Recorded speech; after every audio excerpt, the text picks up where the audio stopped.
Eu estou recebendo aqui no estúdio do Jornal do Piauí o superintendente de Previdência no estado do Piauí, Marcos Steiner, está aqui com a gente, que conversa a partir de agora a respeito da criação da fundação aprovada em lei na votação ontem na Assembleia Legislativa e agora segue para a sanção do governador.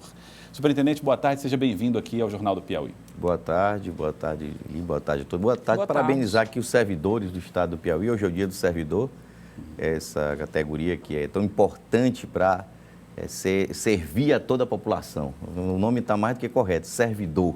É aquele que presta um serviço para atender o cliente maior, que é o povo piauiense. Então, parabenizar a todos, inclusive os aposentados, que também são servidores, digamos, inativos, mas são servidores ainda. Tá certo. Agora, superintendente, a lei que cria a fundação que vai administrar o fundo de previdência do estado do Piauí já foi criada, vai para a sanção do governador agora, para que seja oficialmente colocada lá, para que possa administrar essa situação. E aí, muitas discussões começaram em torno de como é que vai funcionar esta fundação. Em primeiro lugar, eu queria que o senhor explicasse para a população como é que o patrimônio do estado vai ajudar na contabilidade para garantir que haja sempre dinheiro para bancar esse fundo que é deficitário, 65 milhões por mês.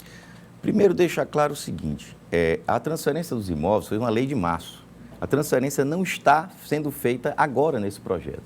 Esse projeto a gente está criando uma pessoa jurídica destacada do Estado, que tem autonomia administrativa e financeira, que é uma fundação pública, né? Uma fundação pública. Esses imóveis, deixa claro, não estão vinculados à fundação. A fundação não é proprietária desses imóveis hoje, da educação e saúde. Quem é proprietário desses imóveis hoje é o fundo de previdência, o fundo financeiro de previdência, o fundo dos servidores. Esse fundo aqui, ele pertence ao servidor público, ativo, inativo e pensionista. Todos os prédios da educação e da saúde são do fundo da Previdência. Isso. Em última análise, são dos servidores. São dos servidores. São dos servidores ativos, dos inativos e do pensionista. Pertencem a eles agora esses imóveis.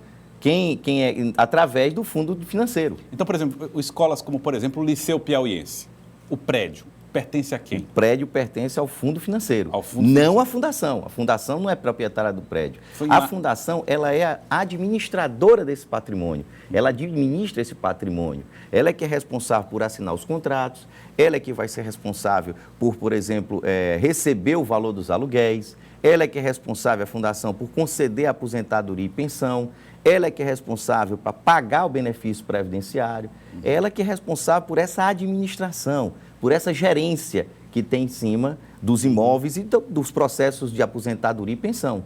Essa é a fundação. Agora, a proprietária dos imóveis é o fundo financeiro, que pertence aos servidores públicos ativo, inativo e pensionista, aos militares, bombeiros militares, a todos. A possibilidade de que outros imóveis cheguem também passem a ser de propriedade do fundo, por exemplo, o Estádio Albertão está nessa lista? Como é que vocês estão elegendo os imóveis que vão passar a ser de propriedade do servidor? Nós estamos aos poucos. Vai agora um projeto até a semana que vem já transferindo o centro administrativo e os imóveis da Secretaria de Segurança. Todos aqueles prédios do centro administrativo? Todo o centro administrativo como um todo agora vai também para o fundo financeiro. Vai ficar dentro do fundo financeiro, certo? É ele aqui. Ele é avaliado e passa a ser patrimônio do fundo. Patrimônio do fundo, para receber aluguel. É interessante deixar claro que esses aluguéis, toda essa estrutura, essa dinâmica que a gente está dando à Previdência, ela tem mais uma questão contábil que mesmo financeira. Porque sai do bolso do governo para o bolso do fundo. Isso. Na verdade, o que a gente vai fazer? Nós repassamos todo mês 63 milhões de déficit. Toda a arrecadação do servidor, aquilo que o Estado contribui, ele não dá para pagar. A minha folha é 105, eu arrecado 43. Então, eu tenho que pagar 62. A ideia qual é? É que dentro desses 62, parte de valor dele vá como receita de aluguel. Tá? Então, vamos supor, eu mando lá 15... Só muda de nome. Só muda de nome. E eu registro isso contabilmente. Eu tenho que fazer o registro contábil, a contabilidade, para que isso diminua o impacto do déficit nas contas públicas. Essa é a grande questão. Superintendente, o projeto está pronto, vai estar aprovado do jeito que está? Ainda cabe alguma sugestão de mudança ou a fundação vai passar a existir já nos moldes em que está hoje? Nós acatamos várias sugestões. Nós tivemos aí, isso é deixar claro, que nós enviamos o projeto para a Assembleia. No momento que enviamos para a Assembleia, nós começamos várias discussões. Nós tivemos praticamente 5, 6 reuniões, além de audiência pública no Tribunal de Contas, que nós participamos. O Tribunal de Contas nos ajudou muito, enviou sugestões. Nós acatamos todas as sugestões do Tribunal de Contas, claro, orientação técnica de qualidade a gente tem que acatar. Né? É difícil você não entender que o Tribunal de Contas tem o seu expertise técnico, lhe sugestiona algo que foi muito interessante e também foi dentro de uma discussão que foi feita no tribunal com os sindicatos e tudo. Essa foi uma construção junta, governo, sindicato e o próprio Tribunal de Contas. Tivemos uma última reunião com muitos sindicatos, né? Só faltou o Sint nesse dia, e que também trouxeram outras alternativas. Por exemplo, quem vai arcar com o custo da avaliação dos imóveis, com a transferência dos imóveis, o registro cartorário, nós colocamos o Estado. Quer dizer, os servidores pediram para que isso não ficasse custo do fundo, custo né? do fundo. Isso, do fundo. Agora, vamos imaginar que o fundo entra em colapso. Sim. Faliu, precisa arcar suas despesas. O Estado passa a colocar em risco esse patrimônio? Por exemplo, as escolas, prédios das escolas sendo vendidos, prédios de delegacias sendo comercializados para poder pagar essa situação, o centro administrativo, tudo isso não fica sob risco? Olha, isso depende sempre da autorização da Assembleia.